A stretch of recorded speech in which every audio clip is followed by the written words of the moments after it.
Hi, this is the end of the 11th week with our journey through Guillain Barré Syndrome.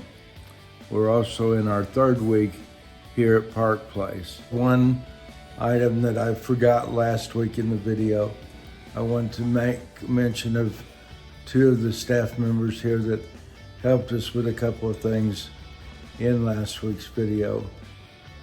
I wanted to mention Marie, who's a CNA, certified nurse aide, who helped us with the video at the end of the last week where I was laying in the bed and then raised up. Also, Katie, who is the activities director here, helped us with the tour and pointed out a lot of interesting things and facts about the facility. So special thanks to both of them in last week's video. We didn't get a lot of video this week, mostly doing the same things as we've done in past weeks, but I've had a little bit of a physical therapy session that we did this week, video that's following this introduction. So enjoy it, and I'll be back after that with some more information. Thanks. Not like this. Okay. Okay. Kind of slow with resistance. Okay.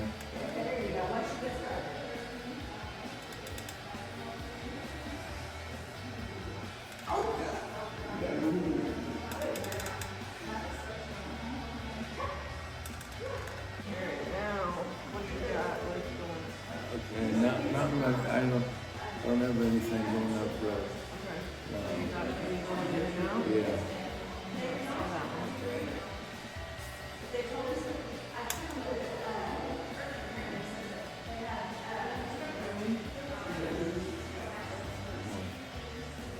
Maybe lift me just a little higher. Start by going back and out.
Did it feel stronger than the left? No, your left felt stronger than Really? your left. Okay. How's it been?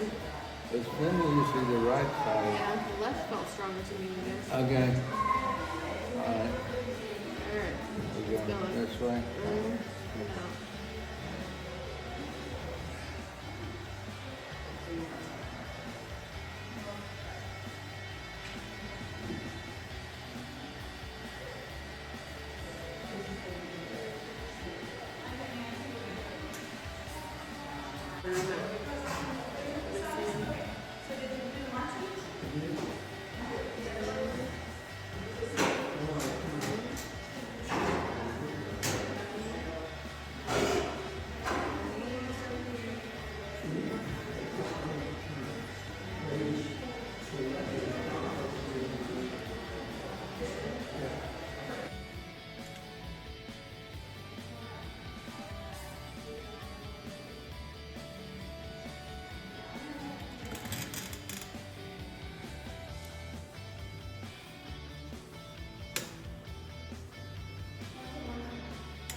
much. I have numbness in the hands and feet from back surgery. But other than that, my sensation, I don't notice that it's any different. His fingers on both hands have been pretty arthritic since I've been here. Hi, I'm back. I wanted to go over a couple of things that happened this week. The first one is a medical thing. They did find another blood clot in my right arm. Actually, it's probably the same blood clot of the two that they found earlier that they thought was gone. And it would probably have just gotten up in my arm. The technician that came and did the ultrasound on my arm said that it was in a place that a lot of times they get hidden. It's in my bicep area, and there's a couple of vessels that run right together there. And he said sometimes one of them will get behind the other one, and when the ultrasound is done, then they can't see the one that's behind. And it did look like it was an older, he said about a 3-week-old cell, or blood clot, excuse me. And that would put it about the same timeline when they found the first two and then thought that they were both gone. So it's probably just that one left over from the first time. But anyway, they're giving me medications for that, and so far, no complications or anything on the negative side with it. The other thing I wanted to mention is a therapy, Victory. Yesterday they had me in the wheelchair and had me leaning on a rubber ball in a chair in front of me. And I would lean over, double over that with my hands on the ball. And I was able to push myself up from the ball and sit up straight in the chair. And I did that like 10 times in the exercise. So that is a new thing that I'm able to do now that I hadn't been able to do before without help. So I wanted to share those two things with you. Something else I wanted to mention that I don't think I've talked about before is phantom feelings. Phantom feelings are a lot of times amputees will experience them. They'll still feel their leg or arm after it's been amputated. With my Guillain Barré, I have phantom feelings of my legs and arms. Not that they're missing, but that when I'm sitting in the bed, for instance, and I have the dinner table over the bed, my arms are usually laying underneath the table about 6 inches below or so, and I can feel my hands on the table, but when I look down, they're not on the table, they're still on my lap.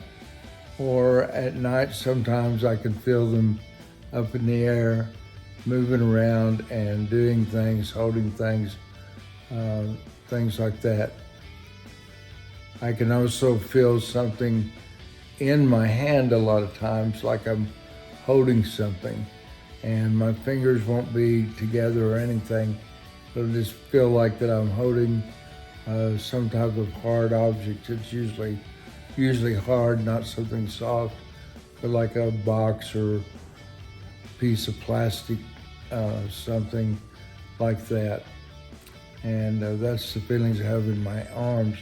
I don't have as much phantom feelings in my legs, but sometimes my legs will feel like the knees are up off the bed and my foot flat on the bed, but I'll look down and they're just laying flat all the way from foot to my hip. And that's the main phantom feelings I'm having with the legs. Now the Phantom feelings that really bother me are what I call phantom hairs. And they're on my face, and they're just all over. Feels like when you have a hair that'll fall on your face and it'll tickle a little bit and like that. I have that all over my face a lot of times, and it'll be really bothering me with that. The one that I just realized today is probably a phantom feeling is eyelashes in my eyes. Every morning and every night, my eyes begin to water, and it feels like an eyelash in the outside corner of each eye, the bottom outside corner. It'll feel like an eyelash that's either loose and is fallen there, or is turned backwards and is poking me in the eye. And it will do that every morning and every night. It's always in those same locations. And when I have somebody look at it, they're not able to see anything that looks like an eyelash in there or any other material in there that could be causing that. So what I think is happening is it's a phantom eyelash that I'm feeling, and when I feel it, then my body takes over and responds and produces the water, the tear water, to rinse it out. But there's nothing there to rinse out, and it just keeps filling and filling over and over again. Charlotte will spend 30 minutes or so wiping the eyes out several times, and eventually it'll stop, and it doesn't bother me anymore during the day or during the night. It's just those two times, once in the morning and once at night, that it bothers me. So that's something that you might be aware of if you get Guillain Barré, that you might have phantom feelings like that, like I'm having, or something similar. Long recovery, paralysis, quadriplegic, nerve disease, breathing issues, severe pain, bowel and bladder issues, wheelchair, pressure wounds. Insurance may not cover everything. Long-term care, people not talking around you, people not knowing what to say, insensitive people apologizing, rare disease. These are all scary terms that you'll encounter, plus many, many more when you have this disease or other diseases as well. The thing I wanted to say about it is, whether you're the patient or family member, don't let them get you down, and don't be afraid to hear them and to deal with them. Most of them can be overcome. Maybe not all of them, but most of them are only scary when you hear them. If you'll not be afraid and just deal with the issues as they come up, not worry about the things that haven't happened yet or might happen, and just deal with those things as they come around. You'll have a lot better recovery doing that. Another thing, people will be asking you about Guillain Barré because it is such a rare disease. A lot of people have never heard of it before. Neither Charlotte or I had ever heard of it. So you want to learn as much as you can about it and be ready to tell other people what it is and what it involves. Try not to over-explain it. Try to just use simple terms that they can understand and help them to know what it's all about. And it's not as scary as it sounds. One of the promises of God is found in Isaiah 41:10. God said, "So do not fear, for I am with you. Do not be dismayed, for I am your God. I will strengthen you and help you. I will uphold you with my righteous right hand." So whenever you're in a situation that causes you to want to fear, don't fear, because God has promised that he will be with you and he'll strengthen you and he'll lift you up with his right hand. And we can trust God to do what he promises.